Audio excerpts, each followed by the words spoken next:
If your concrete patio or driveway has stains that never seem to come out, oil spots, rust marks, leaf stains, even those weird dark patches, there's a reason. Concrete isn't smooth like it looks. It's actually a giant sponge, and today I'm breaking down why stains get locked in and the exact methods to remove each type. Concrete is full of tiny pores and capillaries. When something spills, oil, fertilizer, leaves, rust, it doesn't just sit on the surface. It soaks in, sometimes deep. And once it's inside those pores, you can't scrub it off with soap and water. You need the right chemistry for the specific stain type.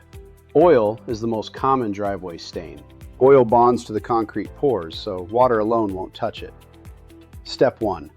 Blot or cover the stain with kitty litter or sawdust to pull up excess oil. Step 2. Apply a concrete degreaser or alkaline cleaner. These break down petroleum so it can be rinsed out. Step 3. Scrub with a stiff brush and rinse with a pressure washer. Alkaline cleaners break the chemical bonds in oil, turning it into something water can lift out. Rust stains come from metal furniture, tools, or fertilizer. Rust is iron oxide, and it chemically binds to concrete. You need an acid-based cleaner, usually oxalic acid. Apply it, let it sit, and the acid dissolves the iron oxide. Never use muriatic acid unless you know what you're doing. It can permanently etch the concrete. Those brown or green blotches from leaves or algae are organic stains caused by tannins. Use an oxygenated cleaner or oxygen bleach.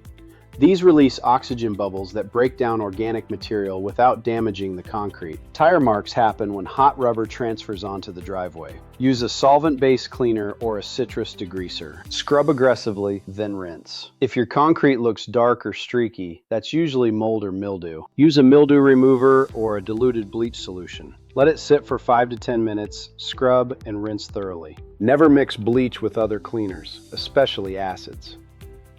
Once your concrete is clean, the best thing you can do is seal it. A concrete sealer fills the pores so stains can't soak in. So whether it's oil, rust, leaves, or mold, the secret is using the right chemistry for the right stain. You've got the tools, now match the science to the surface.